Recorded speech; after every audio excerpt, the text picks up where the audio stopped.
All right, let's do it. Let's get it.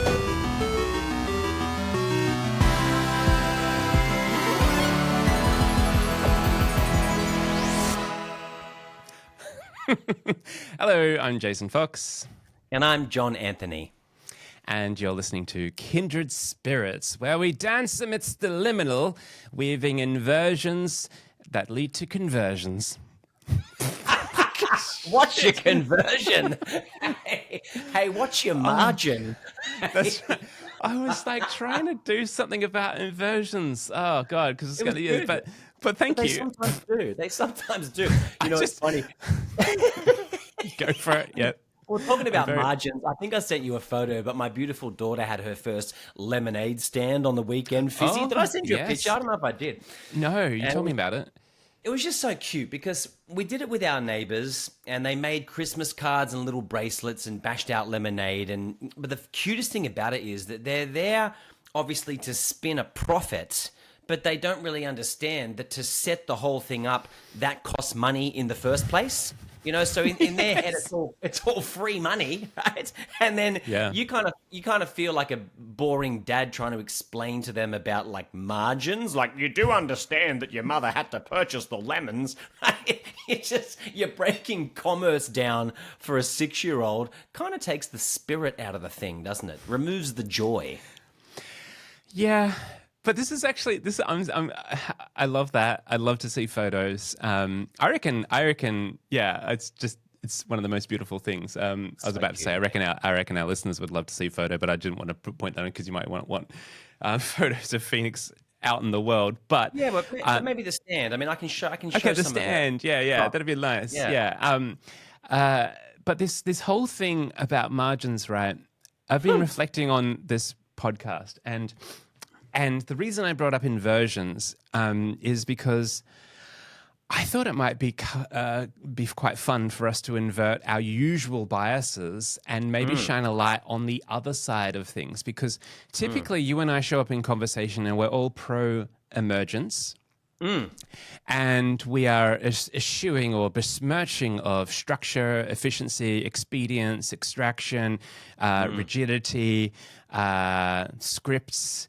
And at the same time, though, if someone is running a business, there are times when you actually want to have efficiency. You want to have a known process. You want to have predictability and so on. And I just thought, this could be fun, perhaps as a rough guiding light for us.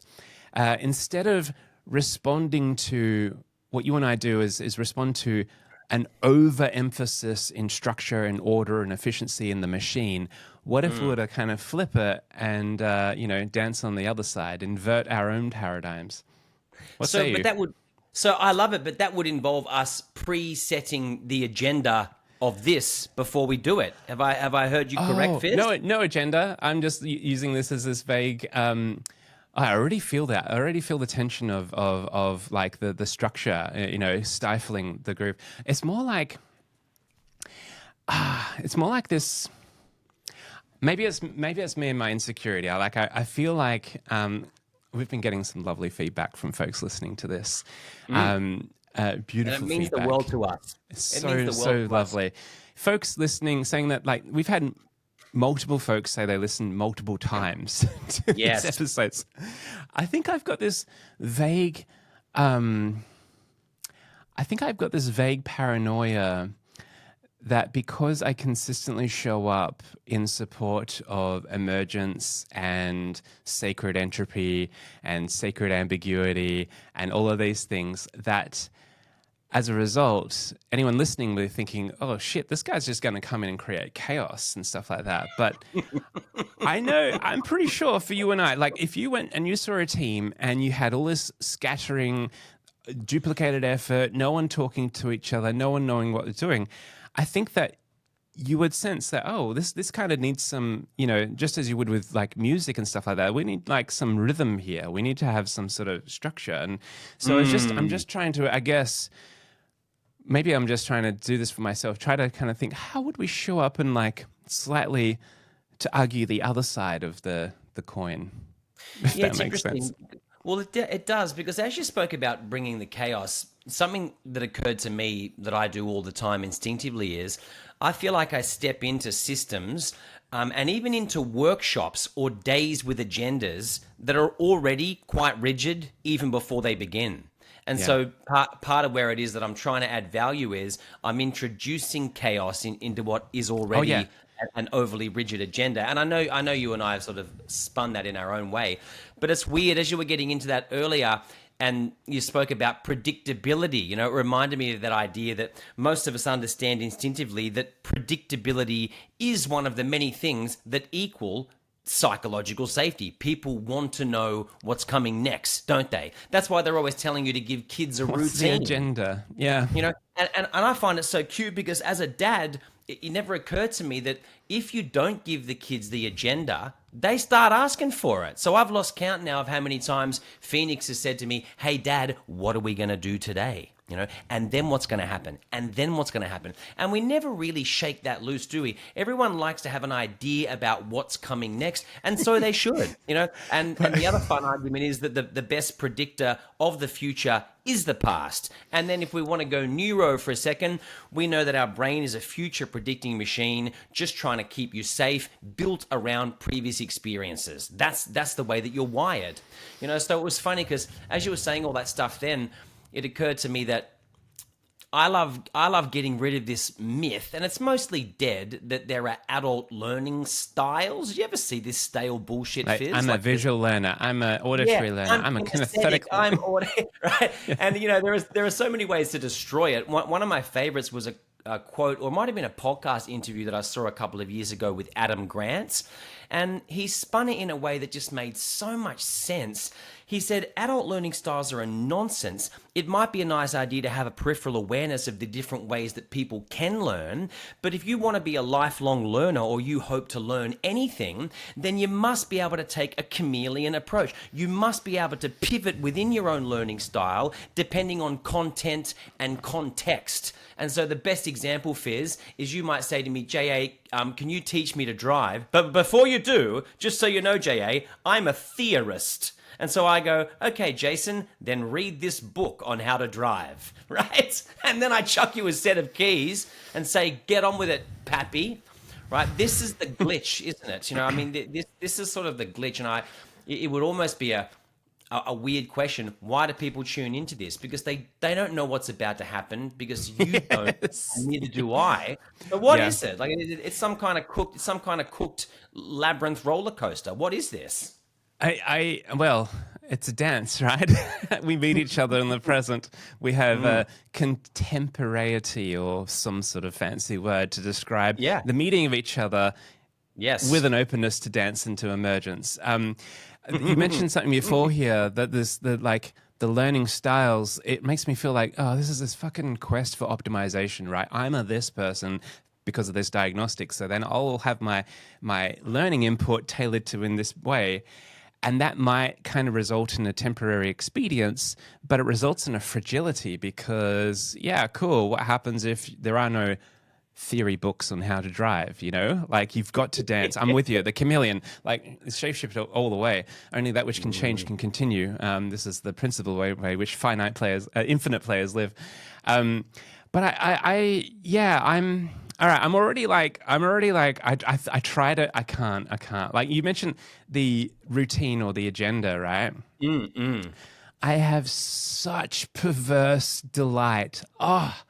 Such perverse delight in the kind of the person that's itching for the agenda. And I'll kind of like, if I have to, I'll write down timing blocks so that people have a sense of when like a bathroom break is coming up. Yeah, that's nice. Bio breaks. My friend Nick Nax calls those bio breaks. Yeah, that's enough. That's enough. When do I get my caffeine? When do I get to vape? Exactly. And then even then I'll describe, like, you know, any run sheet or agenda is like an amusing hypothesis for how the day will unfurl. Let's just kind of stay present and in the moment, because if we're somewhere that we need to be and the conversation is just ripe and we're confronting these like hidden commitments that have been holding us back, we're not going to sacrifice that just because, you know, it's coffee o'clock. We're just going to stay there for another 10 minutes. Yeah. Sorry, but quiches are getting cold, so I'm going to stop you right there, Patricia. Yeah. Oh, cool. Thanks for humoring me. I gave it a good shot. I think, I think, all right. So there's a deeper thing going on here. I've been feeling bad because, like, I feel like I take these earnest kind of, these folks that have their efficiency things, and then I tease it here, and I don't want people to feel bad for me teasing a quest to optimize. But at the same time, I don't know. I tried anyway. Yeah, it's beautiful. Anyway. But to loop around on what you were saying, we really do appreciate the feedback and the support. And, one thing that has delighted me as we arrive at episode 10, my dear friend. Huzzah. Yeah, double digits. Is just how broad and unpredictable the audience is. Like, professors in the States, commercial cleaners, security guards, builders, corporates, L&D folk. That's one retired thing. CEOs, it's a gamut. I actually had a conversation with a listener last night, based in originally London, has just moved to the Netherlands, and they were describing with deep appreciation what we do in kind of language that it was just really, really lovely to hear. I wish I could have captured some of it down to share with you, but you're right. We have such a I remember when we started, we were going to, we're trying to talk to like fellow facilitator speaker, things like that, and that pops up as themes. But yeah, I think generally speaking, people just like us when we just run with it. And no one is their job. And I think you and I started in safe territory, which was we spoke about our jobs, but no one's their job. And I think, that's why we're amassing such beautiful, broad kindred spirits, is because we try to talk about the essence of things. Now, if anyone's curious, the reason why we're banging on about this is because Jason and I are fragile little fellows who require the feedback. Okay, so if you're a listener and you like it, you have to tell us. It honestly pumps up our tires like you wouldn't believe. And we're eternally grateful to understand whatever ripple is spreading from this thing. It's so nice. And then there's also, John Anthony and I caught up in person for a whiskey event at the Abbotsford Convent, Whiskey Abbey. We sunk some exquisite whiskies and had such a lovely day together. Yes, I got mine as well. Yeah, I was hoping you brought your glass. Nice. And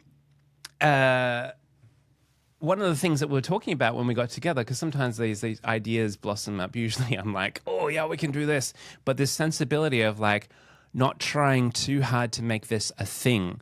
There's this kind of, capital T thing, right? There's capital ting. Yeah, so there's this kind of delicate, there's a saying that Bayo Komolafe is a wonderful philosopher and writer. He has this term relating to animate or animacy sensibilities of looking away at. So you're looking at it, but you're looking away at it. It's kind of like you've got to look at it from the side of your eye, because if you look too directly, turn it into a goal, turn it into a thing, optimize it and stuff like that, you'll just render out Medusa.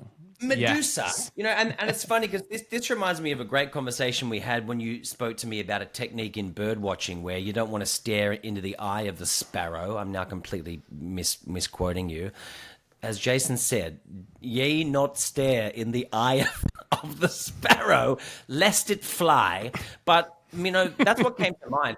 Medusa, you stare at it, or you try to articulate it, or you fossilize it into a thing, and then you turn into stone. You turn into stone. It's anti-nebulous. It's anti-nebulous, exactly. It's concretizing. Yeah. It's so apt that you say that. Like, so the kind of Medusa, which is like a gorgon, which is related to basilisk. Basilisk also has the petrifying gaze. Yes. There's a piece that was written by Paul Kingsnorth called "The Basilisk," which is a conversation between a uncle and their niece, effectively about the internet and kind of the machine and things like that. But this phrase, "the eyes of the basilisk," that kind of everything it sees is rendered into stone. All life is rendered into an object with clear boundaries. And you can imagine how, that outlook is what many leaders and managers and just people in this late stage economy, capitalism, are groomed to kind of view things through the lens of utility, of like, what's in it for me? How do I extract this? How do I optimize this? And so on. And I think partly our EverQuest, you and I, is to muddle that gaze, reopen the eye of value, to see things as complex, entwined, nebulous, interconnected, intercontingent, always already emerging and in flow and in their own poesis. And it's funny because part of that for me instinctively is the deconstruction. Like, you need to break what you said it was before. You need to shatter that paradigm of what it was that you wanted it to be, or what it was that you insist that it should be. Albert Ellis, that legend who came up with rational emotive behavioral therapy. I love this guy because he's got this beautiful philosophy, and you and I might have danced across this in the past, but he sort of talks about one of the best skeleton keys to a more harmonious existence is letting go of all this self-talk that you have around the way that you think that things must or ought to or better be. You got to get rid of it. You graduate so much quicker into a place of acceptance when you let go of how it should or must or ought to or better be. And that's difficult, isn't it? That's difficult.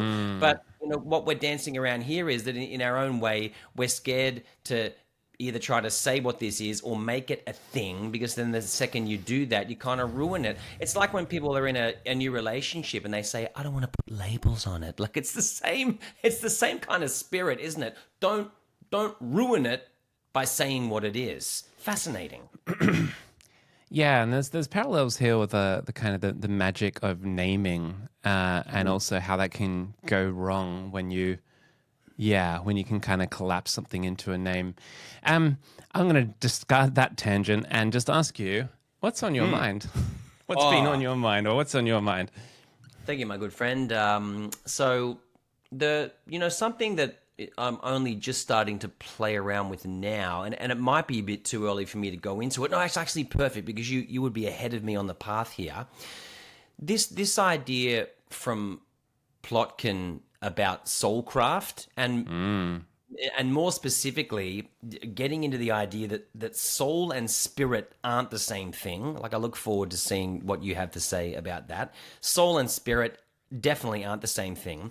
But where I'm really fascinated now, and what I'm hoping we can blow open, is this idea that if you want to plummet into the depths of understanding your own soul, maybe even separate to something like ego, like if you want to get into really understanding your soul and your reason for existence, then starting this journey or plummeting into this sort of level of self-awareness that may require things like shadow work and all the rest of it, my man, it's not the same thing as psychology. It's not the same thing as being in therapy.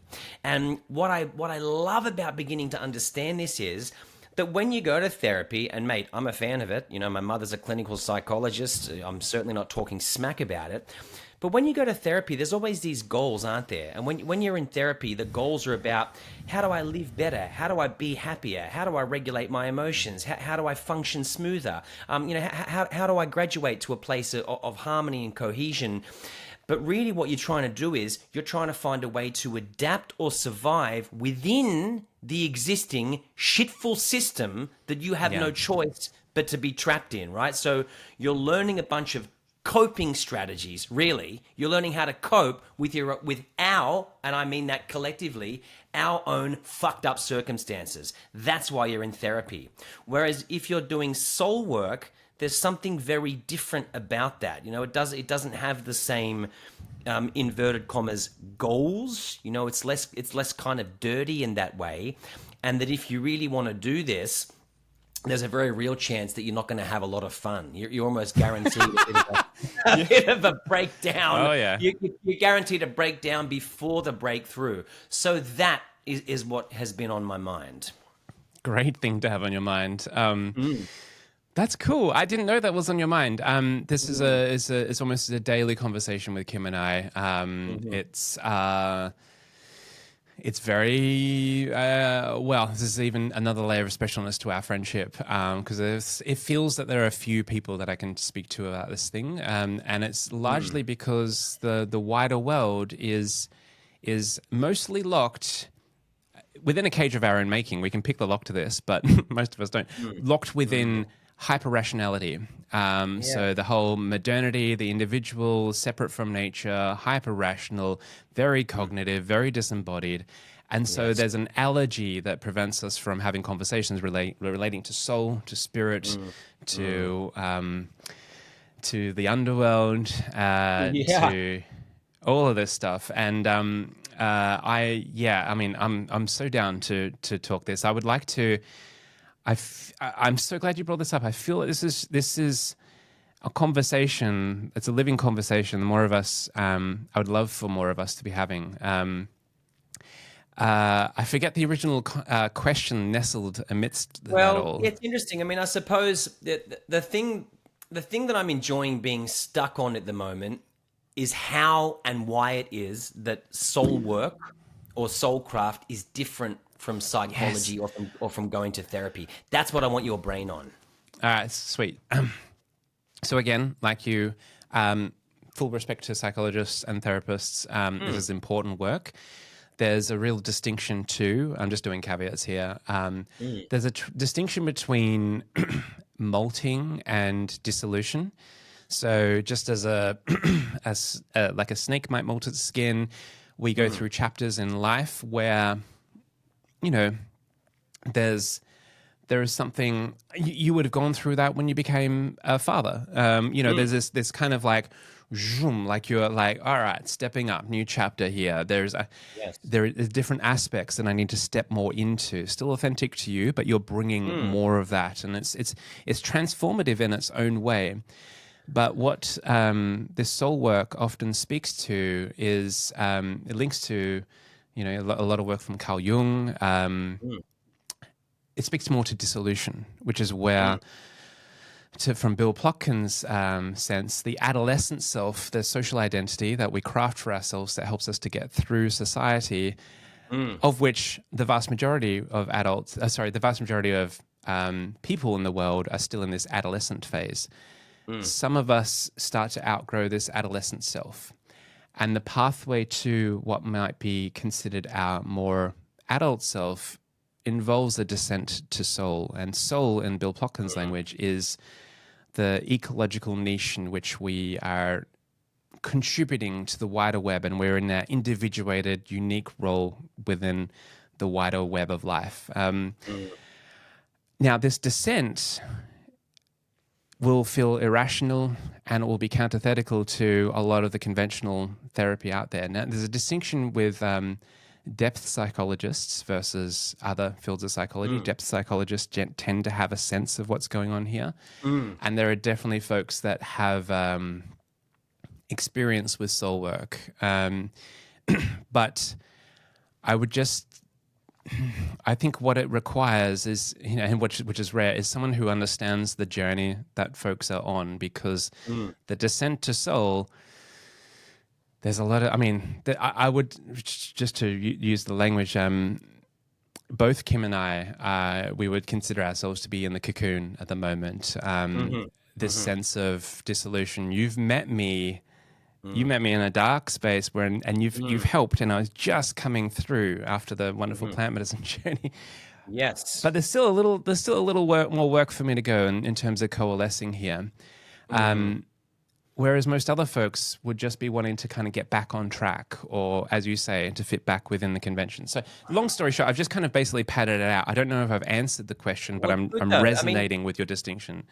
But I'm glad you've gone there, and I like that language that you ended with there, because back on what track? And this is where we're going. Back on what track? Whose track? Because whose goddamn track? Yes, mate. Whose track is this? You know, and I know we often go there in our own way. I like to talk about it as things like rigid personality construct, these stories that you tell you about who you are, but it's deeper than that, because the stories that get force-fed to you that let you decide who it is that you are, ego, inverted commas, well, that by design ricochets into some kind of trajectory, right, which is supposed to be your map, or your front-footed linear momentum.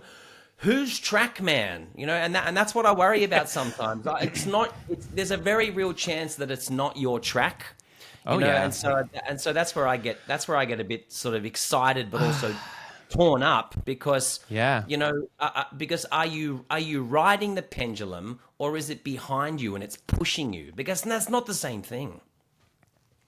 I just want to communicate somatically in a felt sense where I feel so enlivened when you bring this up. So when I first started the podcast, I was mostly operating from residual insecurity and a sense of like, how are we being perceived, and talking in terms of market and so on. That happens sometimes where, but like this stuff, this is what this so lights me up. As I know it does you too. Like, we've got just even within reach here, this pertains to the Gurdjieff stuff. God, you really it's warmed me up to that guy, man. God damn it. Mythology, all of these things, like a lot of the, got the wild edge of sorrow here from wow. Francis Weller. Like this is, and I'm so glad you brought it up. So I feel that this world that we're in, with the algorithmic domestication, the relentless optimization towards homogenization, the fact that, and I've said this before, it used to be that we could, I think I first heard this from Michael Dixon. I don't know, I don't want to like pickpocket someone else's story, but the sense of it is, we used to be able to fly away to another country and disappear for a few months and then come back changed. But now as soon as we land, we're back into the same social network. We're back in the same reinforcing feedback loops that hold us into a certain identity of who we are and who we ought to be. And then we look at the algorithms or whatever it is, even if we have some discipline to avoid centralized social media, we're still going to be seeing it filtered in via the news and via the kind of late stage capitalist Western society sense of what success looks like and what the right and proper thing to do is. But if we attune, and poets, musicians, artists, philosophers, maybe not so much philosophers, but poets, musicians, and artists are very good at attuning to the heart's desires, to actually like follow the muse, to follow whim, and we've often reflected this. I feel there's no mere happenstance that you and I became friends and that we met at the time that we did, because we've been Perfect timing. Yeah, it's so good. So, looping back to your question though, I find it very interesting. Bill Plotkin, his book, The Journey to Soul Initiation, which is his latest one, which is the one that Kim and I have been reading into, he actually wanted to call it The Descent to Soul. But the publishers were like, no one wants to descend. Just call it a journey. But it seems to me that there's this almost unavoidable contending with grief and sorrow that is part of this journey. And we're very good at suppressing that and putting it off and distracting ourselves from that. It was so unnerving, like thinking about what you said about that pickpocket from our friend Dixon. It's never really occurred to me properly that you don't get to disappear properly. Like you don't, there's that Radiohead song, I think it's called How to Disappear Completely, but we've lost how to do that. I recall, one of the fumes that I just wafted from Plotkin, one of his interventions is the power of getting lost. I feel like you and I touched on this once, but how do you do that? When's the last time that you got lost, Fizzle? Properly lost? I don't know. I mean, I feel like I've been lost in terms of, well, I feel like late 2021 to late 2024 was a protracted period of me being lost, of not really having my bearings and not really having a clear grasp on who I am. But like in a physical sense, it's been a long time. I have a friend who's currently in Canada. He's going to be coming back to Australia, and he sent this text to me saying, "Hey, got this idea. When I'm back, he's got this old car that he's fixed up from like the 80s. He says, why don't we just go drive for 3 days, 2 nights, no phones, no maps, nothing. We'll carry cash, no camera, and just see where we end up." And just like, I love that idea. Like just no plan, no map. So hopefully we'll get lost. Yeah. It happened to me about a year ago. I was in Perth for work and I was stomping around Perth, and you know it better than I do, but my phone died. Ooh. And it was awesome because my phone died, the sun was very down, and I walked back to where I thought my hotel was, and I was wrong. I was like, this is not where I live, you know? And so I got to enjoy this very real. It wouldn't have lasted more than 40 minutes, right? But this very real period where I started sort of simulating sleeping in the bushes, you know, and where's the Yes. bushes, and how is it warm, and what do I do? And it was just a fascinating, unnerving experience. And I'd realized, and this is the first time I've been lost in 15 years or something, but you can start to see, you know, stemming from what you were saying about bringing your social world with you in your pocket when you travel somewhere, you know, that's a very violent way to unplug, but it does force you to orient yourself in the world. And by doing that, you know, there's something so raw and unnerving and vulnerable about that you can see that it would move you to other breakthroughs. You know, it's going to nudge you into a stronger sense of identity. Yeah. This is why, you know, even this morning I said to my wife in the car, I said, I think I need to go on a vision quest. You know, I'm going to crawl into the jungle and not eat for 4 days and just see what happens. And Yeah. Caitlin hated it. You know, I could just tell she was very against the idea. And I didn't sell it to her properly. You know, I just kind of spurted it out without any kind of real build up. But there has to be something in that, doesn't there? There has to be something Oh, in yeah. that Yeah. breaking yourself down in order to have that breakthrough. You think about how rare it is for 4 consecutive days of no interruption, no technology, nothing but yourself, a tarp, a sleeping bag, and some water. That's it. The element, bit of water. It's on our radar. Kim and I. Kim did her first solo overnight camp a few nights ago. Had That's a right. lovely, Kim had one night. She said it was one great. night. It was like a little sample of it. There were quite a few leeches, so that's the thing. That's part of it. See, I do feel though that these lovely books that are written about wilderness fasts and vision quests, they come from the northern hemisphere where they're beautifully soft forests and that's such a good point, mate. This is Such a good point. you know in video games when you're quite high level character and you unlock these new biomes. I think in Australia is a high level biome. It's like you, violent biome. yes, even if Mate, it's not for I the can't. snakes and the spiders, it's the fucking bull ants and like. Jason, I can't last 4 minutes on my trampoline. I was on the trampoline yesterday, and we were getting mauled by mosquitoes, absolutely rinsed. Yeah, I think you make a very good point. We have a far more violent wilderness. Absolutely. Yeah, certainly need, but certainly need to keep your wits about you. There is Animus Valley Institute that operate out of New South Wales, running vision quests. There's also Nature's Apprentice here in Victoria that do things. It's effectively you have to find 11 days out of your calendar, and that's tricky.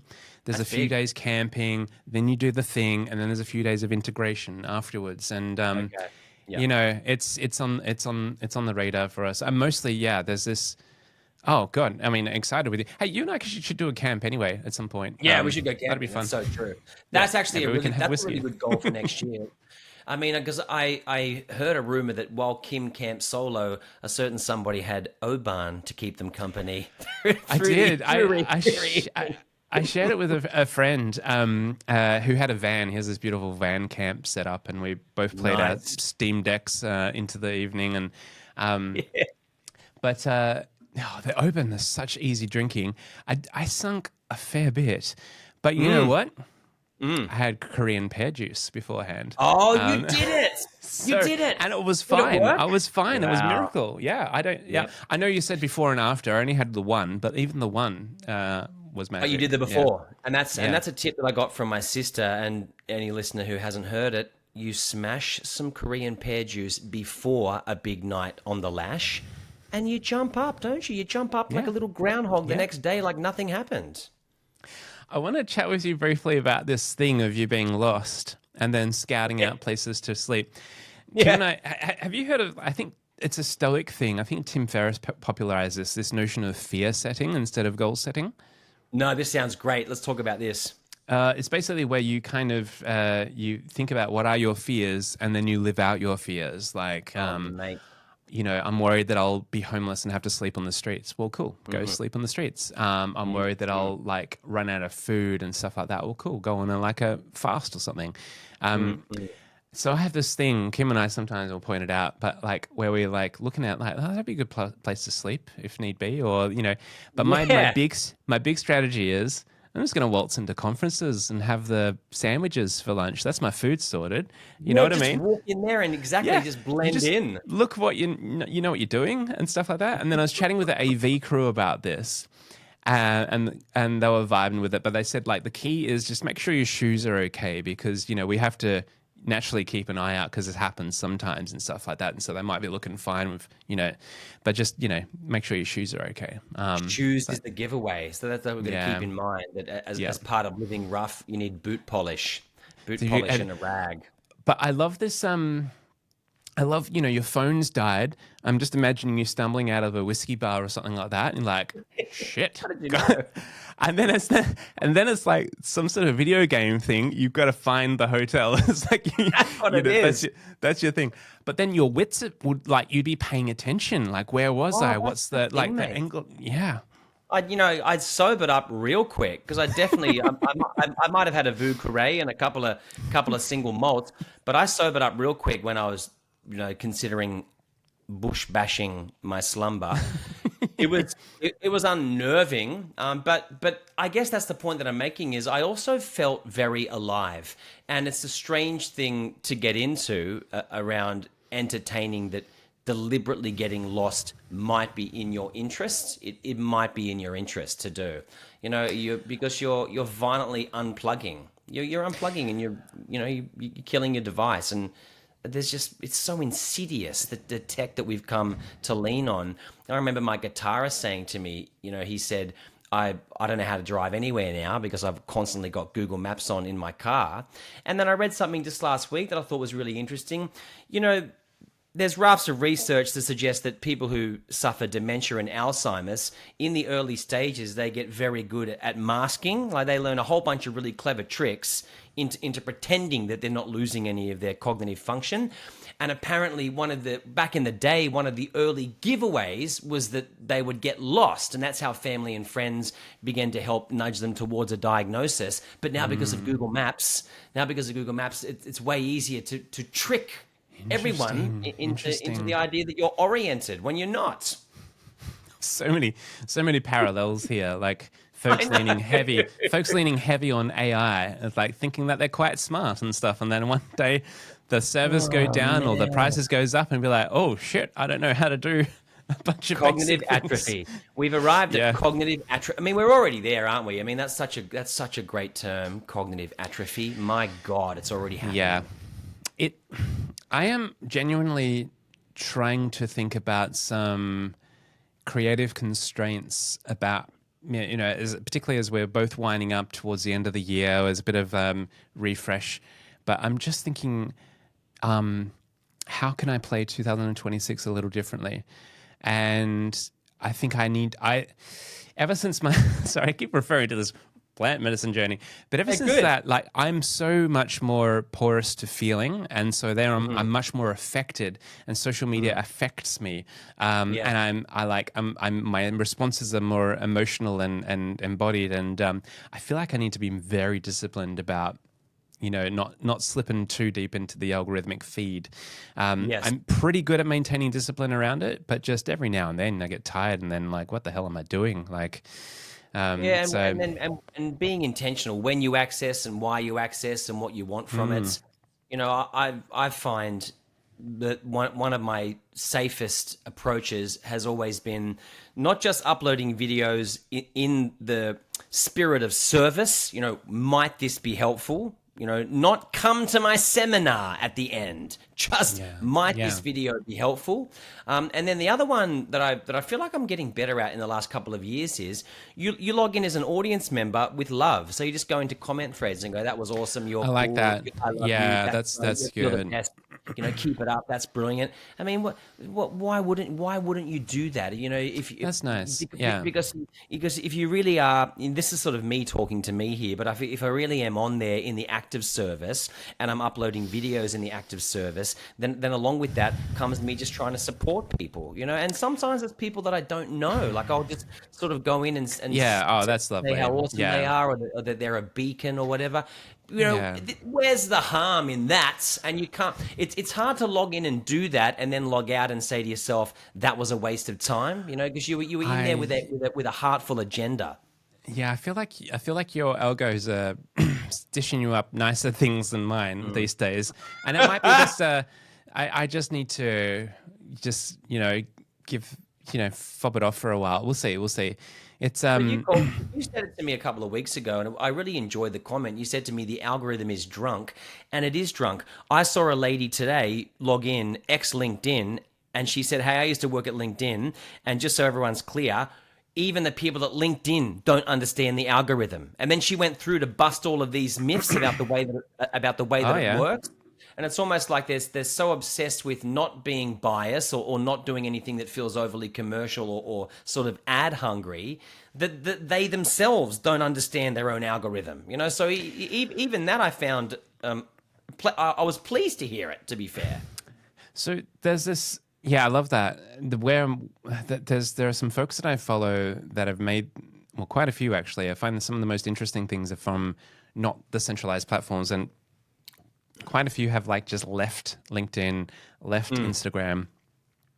I'm not sure if we can quite do that given the work that we do, and I think that partly our role is to oscillate into and out. But I've looked at those things and I'm like, oh, that'd be nice. Because certainly I want to be dedicating more time to reading physical books, which I already do quite a bit. But yeah, sorry, I'm just feeling a bit indulgent here, but I'm just, yeah, I get into this mode, as we're getting close to the end of the year, of I start reflecting and then thinking, okay, do you have a sense? Oh, it's probably too early to ask you this, maybe next episode, but I'm just do you have a sense around, this is not a goal question, but what you're seeking to invite more into your life, or what you're seeking to orientate more to, or, thinking in terms of, say, the year ahead? Yeah, I mean, it's a lovely question. It's funny because as you said it, it occurred to me that my answer is backwards. I've got a strong sense of what I don't want. I know the kind of things that I don't want to get mixed up in. That's and I've helpful always though sometimes. It's yeah, because it preserves emergence and novelty emerging, but and you that's by a protect your negativa. time. Yeah, yeah, Well, and I think that's where I'm in. I want to protect my time. My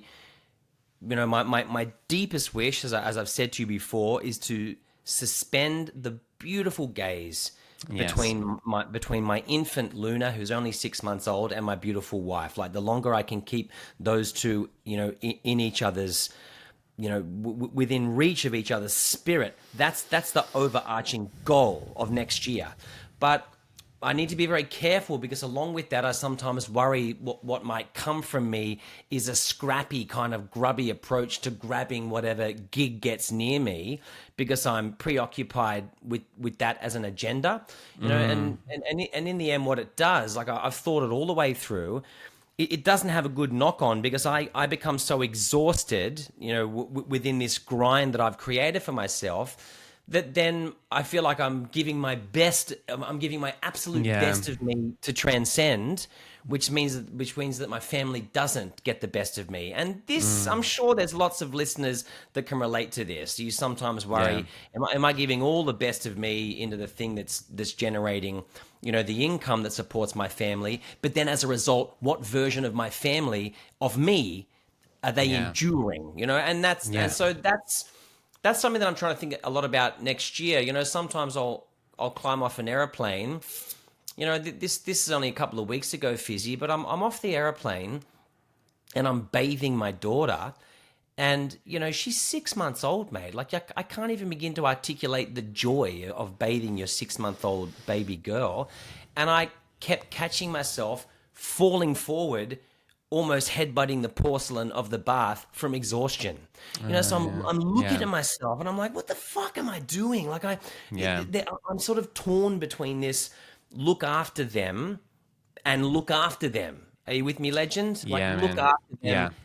versus looking after them. And so I just want to, next year, I want to get really good at striking that balance. Because if I can say to you that I'm very intentional about the projects that I get mixed up in, Yeah. that I don't backflip and let people try to bargain me. Like you don't get to Yeah. tell me, you don't get to say how much I cost. I know my value. I want to get better at that, legend, because Yeah. then I would feel like I'd be protecting my time and being the best version of me, in and outside of Transcend. Yeah. Yeah. With you. It's an interesting thing, isn't it, too, that our life, we'll be on stage, we'll be the rock star and stuff like that, and people applauding and lining up to chat with you and so on. Get back home, putting out the rubbish and so on, kind of exhausted Yeah, and so on. You have these beautiful moments with your daughters and so on. And I think sometimes it's like, I think to myself and Kim, where part of the joy of being in a deep committed relationship is you can just be unmasked. You can be your complete, yeah. rubbish self, and they can too, and it's like completely loved and accepted. But it does make me think sometimes where I'm like, shit, like the amount of presence, the conviviality, the joy, the spontaneity, the energy, the magic, the wonder is so much higher when I'm working with like clients and stuff like that than That's right. it's easy to forget to bring some of that at home, and also to respect that home is for restoration and solace and renewal That's it, and so legend. on. But yeah, You're I'm onto it. with And I you. don't, There's a yeah, it's a yeah, balance, isn't there? And, this is something that just occurred to me. When I'm teaching people in middle managements, one of the things that I love banging on about is how to be a great leader. One of the most integral skill sets is to behave like a circuit breaker or a filter between all the pressure above you and what it is that you choose to cascade down onto your team, right? And that yeah, one that one always hits hard and resonates because people realize very quickly, oh, sometimes when I'm stressed, I take all that stress and I vomit it down onto my team, equals I'm a shit leader. And so it's always a really nice sort of early mindset shift that I love to get going.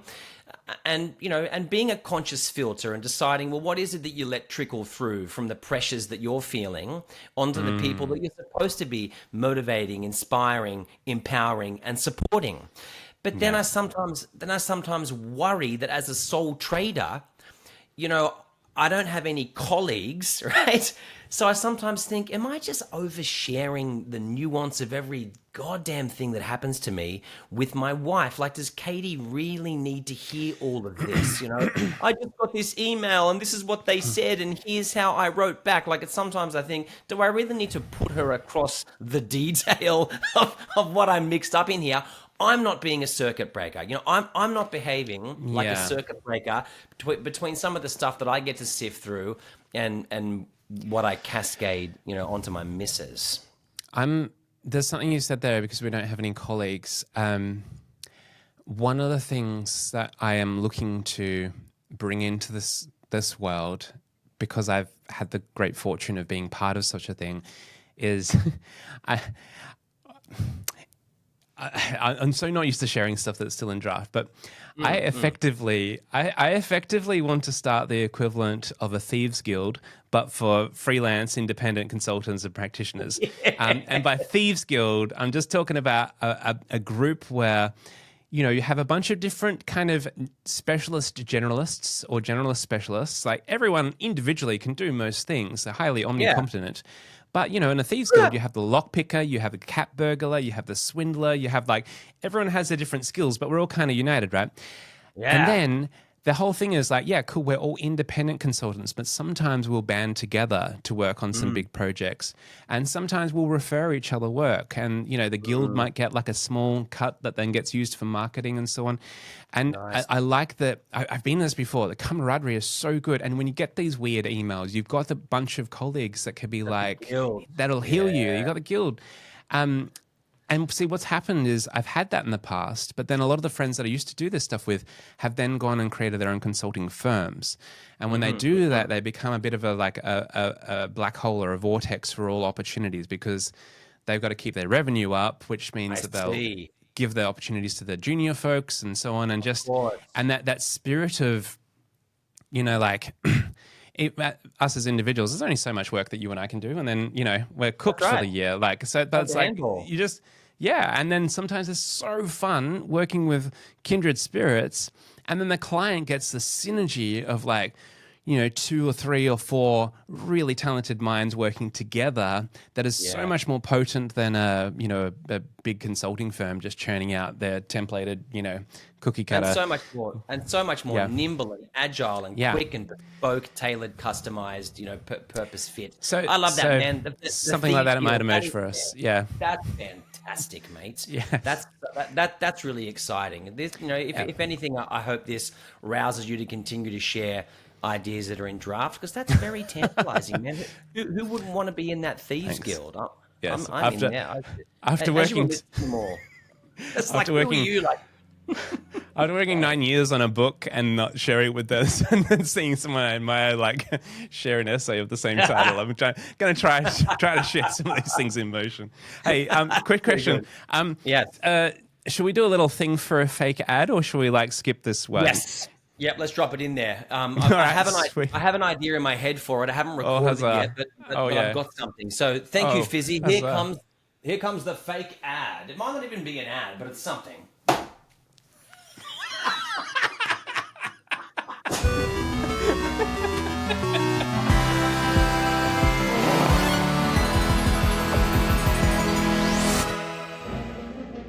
Do you struggle to show an interest in anything? Has it occurred to you that not giving a shit could be in some way career limiting? Do you understand the idea that curiosity comes across like a hypocrisy inside the meaning of your own buckled velocity?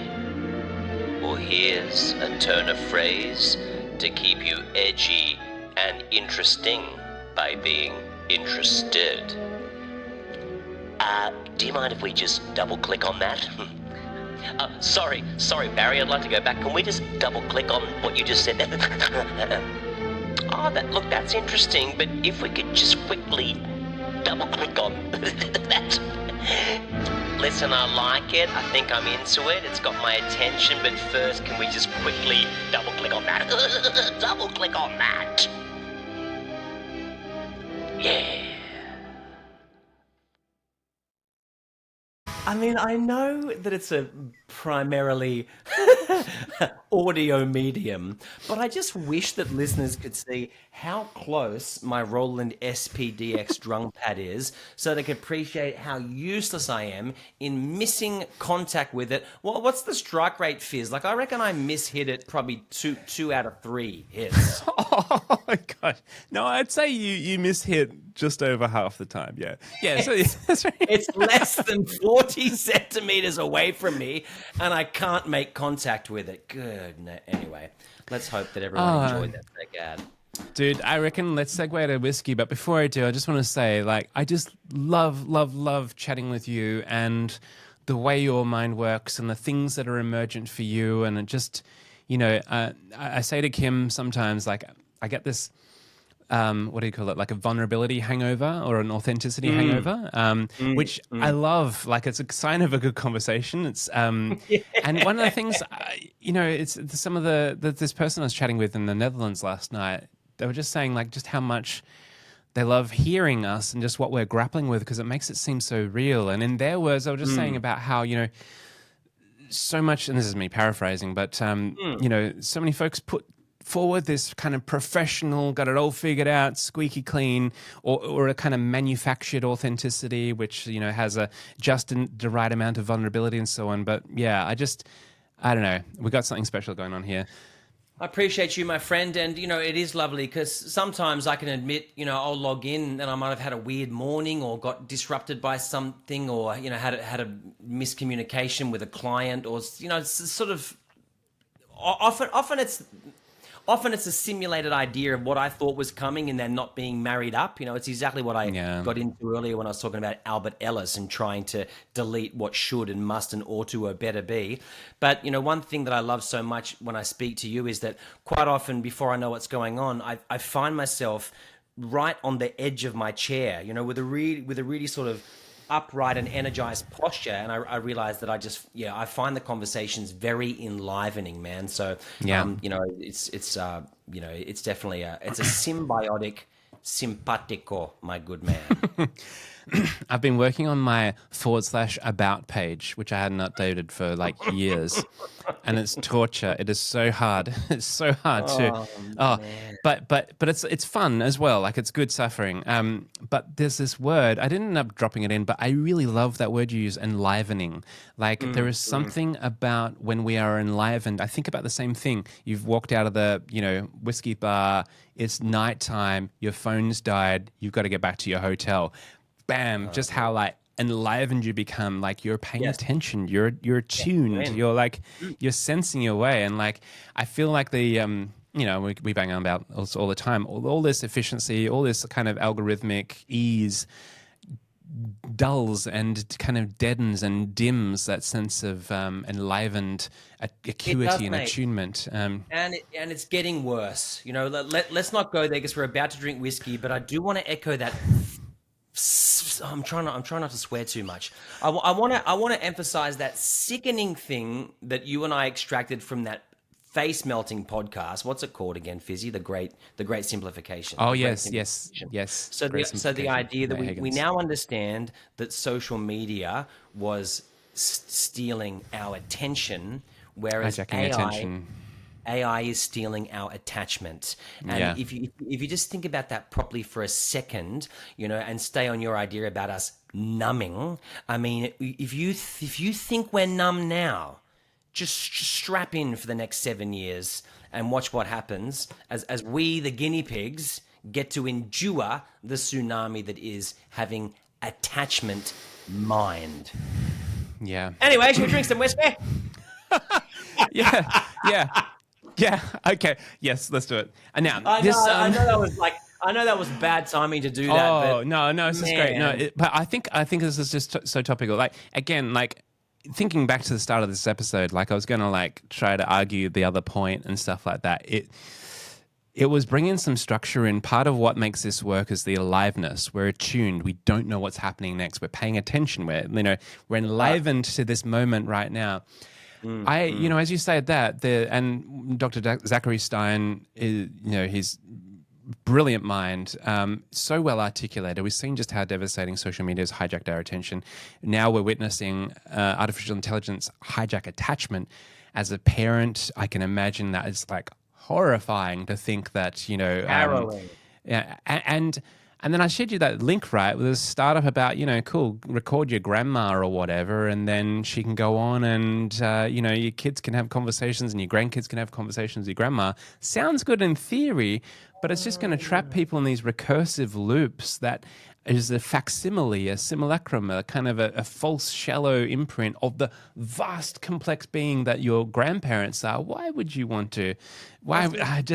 It's harrowing. It's a zombie echo, you know, that would get progressively further away from the essence of who that person was. And to segue to whiskey, I do feel I'm witnessing, and you're probably seeing this too, there is a countercurrent. There are folks that are beginning to say, wait a minute, no, fuck this. No, we don't, like, enough's enough. And they're starting to kind of reclaim a sense of sovereignty, a sense of presence, a sense of community, a sense of like slowness and reverence and so on. And I'm heartened by this. It has to. There has to be a split, and that's why you and I talk about the Renaissance rewound. You know, I just hope that as we arrive at this fork, that it doesn't amplify any kind of division. Like it doesn't need to be the way forward, and that's why it's grim. But there's still that huge instinct in me that thinks we're heading towards the breakthrough before the breakdown. I mean, I'd like to talk to you about this Yan Lee Kun guy who's walking away from Meta and where his head's at now, about the idea the future of AI is not large language models. He reckons that stuff's going to be dead in 3 years. But then as he talks about the way that he thinks the real AI should be learning, it's terrifying, man. It's so unnerving. Look at us. We're doing it. We're avoiding the whiskey and talking about AI. I just want to add one more link in, though. This links back to the Bill Plotkin and the soul work.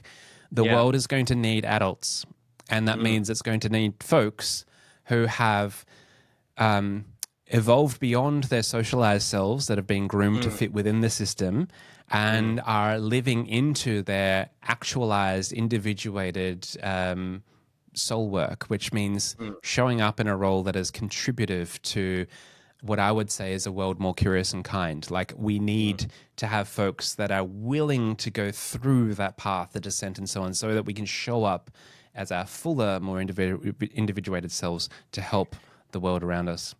I love it, mate. And what a beautiful idea to hold on to. You know, how is it that you can position yourself as a beacon that encourages people to live into the poem that they are born to be? Yes. Shall we Let's do crack it. Now, now the color of this one is fascinating. Let's talk about it. Yeah. How old do you think that would be? Okay, so just at the glance, I would say it's under 15 years. So I'm just going to say it's 11 years old. All right. Well, I actually forget how old, but it's going to be on the bottle. But let me what a build up. Let me just show you the box, right? Yeah, please. This box is cool. Check out this dude. Is that a magician on there? It's a magician. It's got a little devil having a bit of a perv. You got a Pervy devil. chick hanging like a scantily A clad siren? chick. She's a siren. There's a bit of a moon so cool. there. I thought she was moon. holding a sickle, but that's the tip of the crescent moon. That's the tip of the moon. There's some bats. Oh no, that's an owl down the bottom. Awesome. Yeah. This guy's got it going on. So that's a vintage box. That moon reminds me of the Mac the Knife mascot from a McDonald's commercial from a few years ago. Beautiful. What a box. Yeah. So it looks like sort of 20s circus artwork, doesn't it? And here is the bottle itself. It's an independent bottling. You can see there is this wizard dude here. He's sitting down in front of a grimoire looking pretty perturbed because I think he's just accidentally summoned this sexy devil. Oh, he summoned a demon. Yeah. And this Beelzebub by accident. This is a 14-year-old whiskey, would you believe? Well, that's great because I said under 15, so I got it. Oh, okay, well done. Yeah, to my mind, it looks like an 11 or a 12. This is part of the Masters of Magic High Spirits Independent Bottling of the Islay Single Malt from Caol Distillery. It was distilled in January 2008, bottled in March 2022. Wow. So, Caol is from Islay. You're going to have to brace yourself. It's going to be pretty maritime. Yeah, I could tell from the color it's going to be peat, but I'm going to stop talking to hear.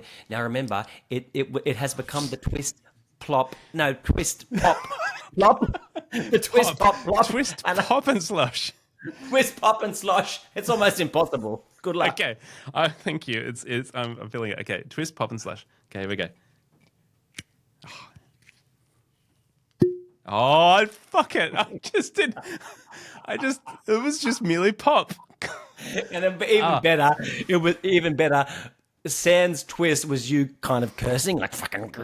It was you wrestling, with it. There's no twist on this. Look, I can twist this. Look at this. There's no twist. Yeah, it's completely twistless. There we go. Okay, give me, listeners, please forgive me. I'm going to do round 2. Okay, ready? There it is, sir. There it is. That was outstanding. I learned from the best. That was a haunted house doorknob creak. Like, you really lent into that twist. Yes, thank you. I mean, we should do a masterclass one day and have like a whole hour dedicated to help people like master the twist and pop and slush. All right, great. Get sloshing. Right. Now for the pour. Oof. Hey, that was cool. Like, I'm sure it wasn't on purpose, but you rim bashed it, and so we got a glass. We got a ting to the ting ting. Bit of a rim job there, yeah. Couldn't help yourself. All right, here's my slosh. Here's my sloshy. That was Could you hear good. could you hear the bottle doing that? Did. Brrr. Yes. Outstanding. Fucking hell. Oh, that's great. Have you been practicing? There's the thing, we can't practice because these are the samples that you've handed me, so I keep them sealed in their. Oh, but you can like refill one with water and just like get it. Do your like a reps. proper montage. Like, yeah, that's right. Do your plop reps, baby. All right. Yes, I'm nosing it straight away, Fizzy. See, you've already primed me when you said maritime, but that's what's awesome about this is straight away, like I'm getting like a rickety jetty and seagulls, and I'm getting like the clanky, rusty chain of some derelict wharf gadget shit that no longer does anything. Yeah. I love so I grew up in a coastal town, and there's something about when the waves are rough and you get like this, they're almost like so rough that the sea, there's like a foamy saltiness to it. Yes. And when that kind of foamy wave, whatever it is on the basaltic rocks or something like that, there is a particular aroma, and it's not just the iodine of salt spray, but something about like salt foam on rocks, and that's kind of something I get from this. I like you got the rocks there. I'm getting something botanical as well. Like I keep picturing all the grass up in the sand dunes. Yeah. I don't know. I don't know if this is just me, but there's a particular quality to the smell of hundreds and thousands. A sweetness, like a slightly medicinal sweetness, or like I don't know if you ever had to have medicine that was like sweetened to kind of make it go down better. Yeah, but like, you know what? Yes, it's funny as you said that because and this is very specific, but I was picturing if you suck hundreds and thousands, really they're just all white. You know that Fizzy, like all the food coloring disappears and they're white there. But then I guess what we're both agreeing on in our own way is sort of it's an artificial sweetener. Like it doesn't smell like pure sugar cane. It smells like an artificial sweetener. Yeah. You say artificial? Yeah, I think I said artificial. It was official. I'm trying to make this official. Artificial. I'm trying to get this fresh out of the kitchens. And I get you know what I like about it? Yeah. Sorry, go ahead. I just also get a sense of commercial white bread. Okay. Yeah, that's interesting. I like that you've gone there. I'm not getting violent peat, which I'm excited about. Like, it's clearly not an Octomore. It's not going to smash me. I don't expect it to be overpowering. Because I'm generally not big on heavy peat. Yeah, there's a grassy botanical coming through with all that oceanic stuff. I'm just going to attempt to put a tiny bit into the spit chalice. I'm also accepting. Yes. I'm accepting. I know you so well now, Legend, that as you kind of like sheepishly glanced around, you've lost your spit chalice. No, I just need a reminder next time we catch up beforehand. Okay. Yeah, I just need to dedicate some time to find it. Like I do this thing where I put it somewhere special, somewhere safe, and then you forget the special. I'm just spit chalicing now.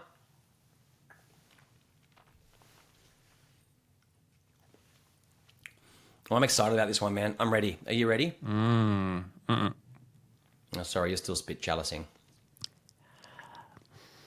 Okay, I'm ready now. Let's go. Whew.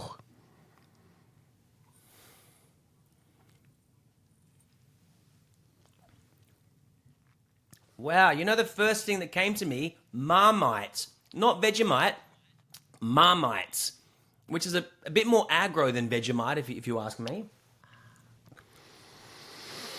Oh, the power of like word suggestion, because now, yes, of course, my mouth is flooded with Marmite, which is not an experience that I would court. It's what is it? It's 55%. I should have said.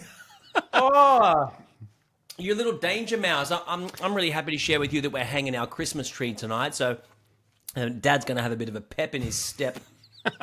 Yeah, Christmas tree might be a bit wonk. Wonk tree. Oh, that's in my chest, Fizzy. It's a lovely winter warmer, isn't it? Yeah. Just good now, snuck it in like one of the last weeks of spring. So I definitely, there's a brininess to this. I definitely, the water that they're sampling here has some salt in it.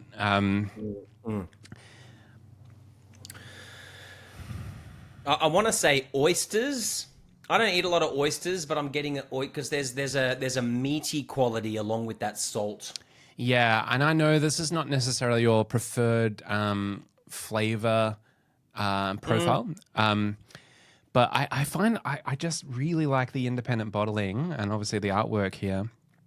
But it's also I would consider this as an interesting second whiskey to have if you're planning to have like 3, and it does suit for like a more kind of colder climate situation. Yeah, it's really warming the cockles, and again, we're talking about the power of suggestion. But as soon as you said it was 55 ABV, my eyes both burst with water, and I felt I kind of had that ET heart glow, like I had that warming in my chest.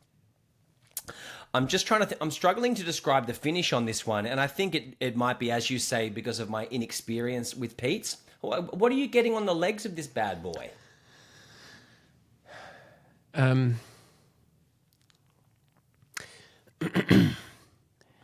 It's like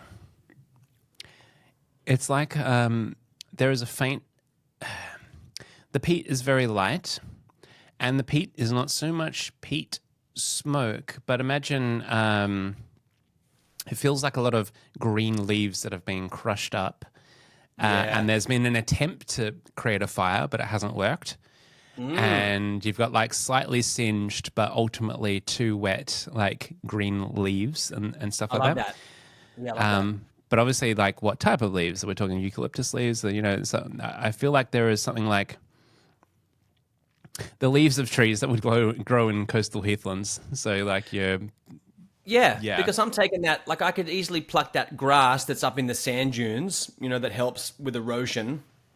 And someone's plucked that fresh and tried to light a fire with it, and it's not dry enough, and so you're getting that kind of that botanical burnt green smell with that sort of with the charcoaly flame, but it's not a peat monster. No, it's there is a kind of, I don't know, I feel like there's a white sugar sweetness that goes through this. There is a bit of carry in that regard. Yeah. I find it useful. I find it useful when you reintroduce the sweetness, because and this is just my mind, but if I start going too hard towards oyster, then I start thinking about the oyster shell and whatever the dried inside of an oyster shell tastes like if you were to tongue dash it. And then I started thinking about it's amazing, isn't it? The connotations, that's why I love hearing from people like Lachlan from Scotch Malt Whiskey Society, like the romance in the way that someone that talented describes whiskey. You bring people with you on it. It's amazing how you can influence someone else's palate with the power of words. So I thought to do a post on this, and I just remembered just now that I've actually written down tasting notes when I first had this. Would you like to hear what I wrote in a different experience? So on the nose, fish and chip shop potato cake, balsa wood, caster sugar, rock pools, and white ash. Rock pools. See, that's me tongue bashing the inside of an oyster shell. Yeah. Rock pools. What was the last thing? White ash. There was this sense of, and it's not quite astringent, but like the way on the nose, it would just kind of, there's not quite a linger. It would just, yeah.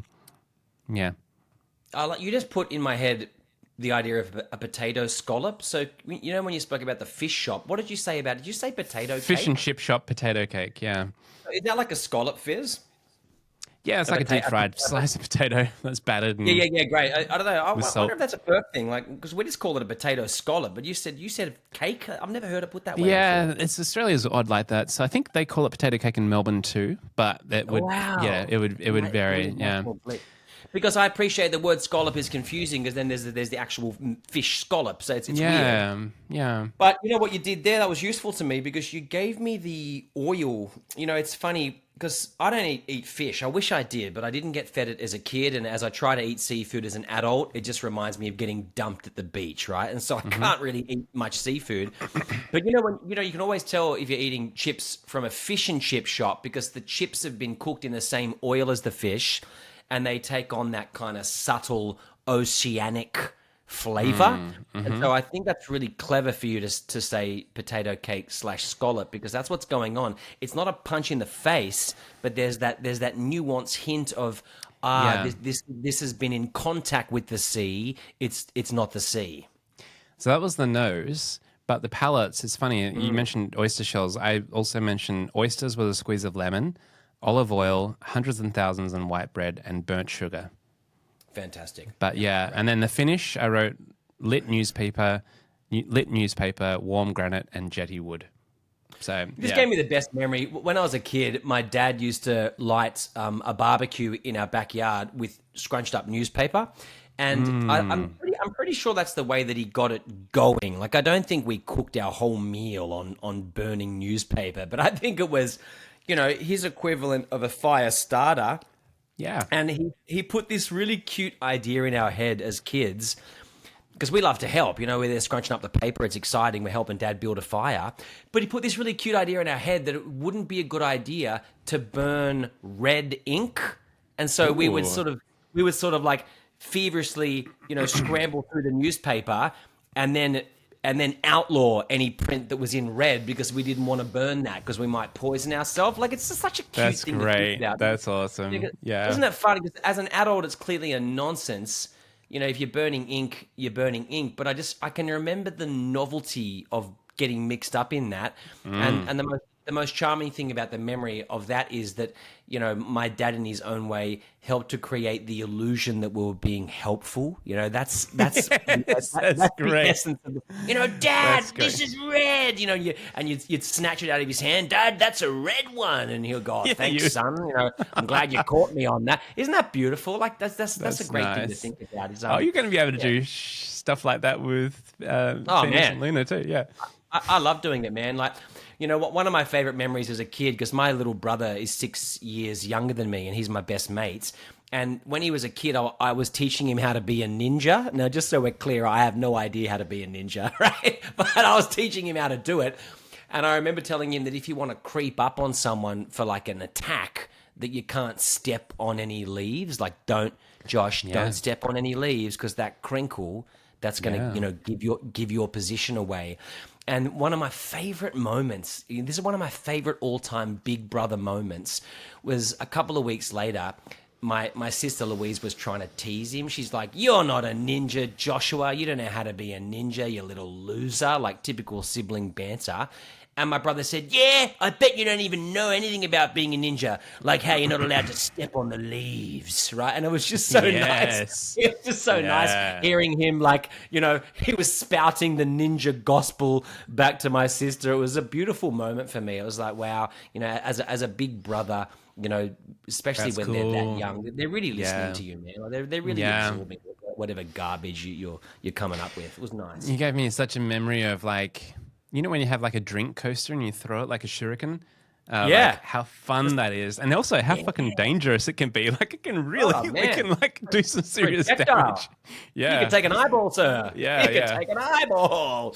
Oh, man, thank you so much. That was great. And listen, one thing I love that you and I are doing is we're pushing each other outside of our whiskey comfort zones. Yeah. Like, I was absolutely thrilled at the Whiskey Abbey event for you and I to come across, man, can we just talk about it? That Glendronach. It was a Glendronach 12 from the 80s. I mean, we should put the bottle on Substack so people can see it. We should do that, Fizz. Let's put the bottle on Subby. But it had been sent to Japan and then somehow found its way back into Melbourne, and they opened it for that event. And so we drank a 12-year-old Glendronach from the 80s, and it was the unicorn of the day, man. Like, God, that was a good whiskey. And the point I'm trying to make is I've pushed you into Sherry Bomb territory, and I like that you're nudging me into Pete Town. It's really good, really useful. Yeah, we're going to dance with some lightly peated ones. But yeah, I'm loving the sherry whiskies. I'm keeping an eye on some Glendronachs. When are we going to so go? good. When are we going to Speyside, man? We have to go to Speyside. It would be nice to do a bit of a tour, wouldn't it? We have to go to Speyside, or just Scotland in general. But Speyside is not so much an if, but a when for us. Like we got to go to Speyside. It's a nice thing to think that once the kids are old enough and everything's smooth and stuff like that, we could do some sort of like road trip or something. Create some excuse to get there. Now, Legend, let's launch into some bad advice because I've just realised that I'm going to snatch my beautiful kid from school at some point this afternoon. Yeah, let's do it. I'm trying to think about. I'm trying to think back where we started. That's right. We were talking about making. We're talking about making a. Here it is. Make sure you, as soon as you can, even if you're not sure about something, make it a thing. Okay, turn it into a thing. Decide what it is. Lock it down. Set it in stone. Gaze into it haphazardly, and Medusa what it was. Turn it into stone with such violent rigidity that it never moves, rendering it anti-nebulous. If you're feeling a bit insecure about how you might not have properly represented all perspectives, force yourself to take the position that it doesn't come naturally to you for the sake of balance. People love it. It's too good. It's too good. Use AI. No, that's right. I can't pretend. This is the thing. Like you can't dabble with the false oracle and then be completely anti. And you and I are yet to get even close into an actual AI conversation on this podcast. And I kind of feel like that's deliberate. And one day we're going to go there. But use AI for everything and allow it to second guess who it is that you are and what it is that you want for yourself, and use it not only for anything that you're about to attempt to author yourself, but also use it for your responses. So before you decide how you want to respond to anything that comes at you, run that past the false oracle too, until you arrive at a place where your voice and its voice is so intertwined that you've lost all sense of who it is that you used to be. And there you are, Sarah Connor. Nice.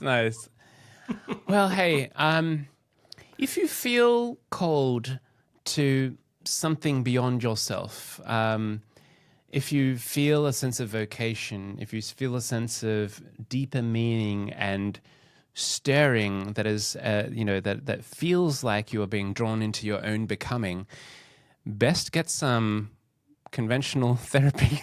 I was hoping you'd do this one. That sounds very unproductive. Like that sounds like, that's not going to make you money, is it? That's not going to make you money. So come on. Great. This is great. Do you ever get the sense that everyone around you has drunk the Kool-Aid? Are your instincts telling you that everything about the system that you're inside of is twisted and wrong and corrupt and broken? Go to therapy, and that way you'll be able to recalibrate yourself to the shitful reality that you are forced to endure. No, don't try to be involved in changing it. Don't mess with it. Don't push back on it. Don't disrupt the parameters. Nay, don't become a beacon that's involved in trying to change the conditions, not only for yourself but for the people that you care about. Just find a way to brainwash yourself into a place of muted acceptance. It's so good because I was reading there's this person I follow. I love her work, and she comments on AI very well. But she said in this one piece, to be clear, this is someone based in the US, yes, very close to Silicon Valley, and she was saying that she said. If I think about things too much, even I become a bit of a doomer. But blah, blah, blah, blah, blah. And it's kind of like the whole thing of just don't think about it too much. Just don't think about it too much. It's all good. Carry on.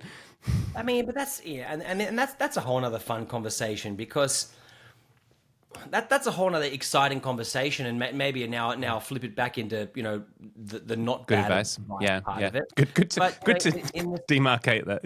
In case Yeah, well, people are like, wait, are we still doing bad yeah, advice? hang on.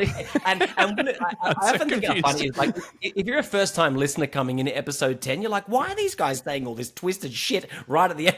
Like you don't explain the format of the podcast. People don't understand that you're deliberately giving bad advice.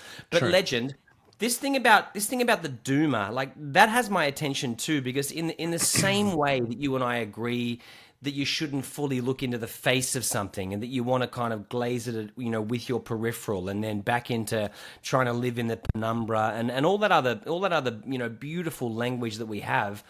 There is that part of me that knows for certain that if you really want to properly graduate down to the violent, dark frequency that is the way that a lot of things are now, then you are a doomer. Like you've absolutely done it to yourself. There has to be some kind of balance that lets you ride the pendulum into how bad things are, but then ride it back out into the potentiality of how it is that you hope that they could be. It's easy to be a Bowser, isn't it, man? Like it's so easy to be a doomer, and I just think that's an important place to linger, isn't it? Because I'm not talking about ignorance is bliss or denying how grim the world is, but you can ride the pendulum into the darkness and then hold on to it and ride it back out again. Yeah, it's easy to be a doomer if we're paying attention. There's a line from Dougal Hine and Paul Kingsnorth in the Dark Mountain Project. It's the end of the world as we know it, but it's not the end of the world full stop. And there are post-tragic, post-doom sensibilities where the thing is where we might come to an acceptance that shits and the momentum that we've got is going to take us on a particular trajectory, and it is too late to course correct in some senses, but doesn't mean we switch off and give up, because there's so much to do yet still. So there's a kind of a pragmatism, a realism, and an idealism that's kind of both and all at once. It's the dance, isn't it? And it sort of ties nicely into it, because the end of the world as you know it might also for you represent the end of the world of the way that you wish that it would be, or the way that it was better when it was. Yeah, like how now you're attached to nostalgia. What were you going to say, brother? Well, just like how Nate Hagens has the great simplification. He's like, in many ways, it will be great. So whilst we're having to put up with much less energy, it means that we're going to be spending more time in community. We're going to be in our bodies. We're going to be like, in some senses, it will be a great simplification, not just in terms of size and impact, but it'll also be great. I think it's disposition, right? It's the trickster, fresh from the kitchen with the trickster disposition. Yeah, it is, man. And I guess that's something fun that we like to marinate in. It's one part recalibration. These are the new conditions. But it's also not such a recalibration that you mute yourself into a place of reluctant acceptance. You're allowed to rattle some chains, and you're allowed to sort of point to and be involved in future best states. You don't have to be a twig in the stream. You are also the stream. There's this concept of word or word, where I think it's a Nordic thing, where you've got three sisters that are writing everyone's fates, and it's pretty much as is written. But the thing about the word is that it can be tweaked, and you can find these moments where if you're attuned and you have this sense of the kairos, if we switch to Greek, you can jilt and kind of tilt what was otherwise a kind of predetermined path. But it's like, no, we've just evoke something. So it's kind of like a both end to fate, but also the agency to influence. That's it. I love that. And it's the agency, if you are the rock being skimmed across the pond, you know, what are you able to gently influence the angle so that you petit jete instead of face planting? You know? I love it when you weave in these languages. Tete jete. Can you petit? But maybe I'll choose to petit jete instead of face plant, and that Yeah. you know that choice was a 1 degree shift in the trajectory of the way that the rock was hitting the surface, you know, of the pond in that moment. Exactly. Great. Well, that's lovely. Well, Fizz, it's been a genuine pleasure as always, man. Thanks for lifting me out of my weirdness. Likewise. Thanks for delicately. Oh, and me too. Thanks for kind of like, let's gentle nudge away from that and into this. Hang on, dude, are you bringing an agenda to this conversation yet again? And also, I just couldn't keep up with it. I'm not sure what he's trying to do, but I can't keep up with I it. just had to expunge. I had a ball of insecurity. So thanks for that. I'm left with no choice but to course correct. That's great. Oh, legend! Right. Always a Should pleasure. Should we do the bang? And what a pleasure to say that was episode 10 of Kindred Spirits. A massive shout out to all of our beautiful, warm listeners. Thank you again for your pulse, your energy, your spirit, your feedback, your support. You know, we're here as a collective and we're thrilled to have you with us. Yes, here. Thanks, everyone.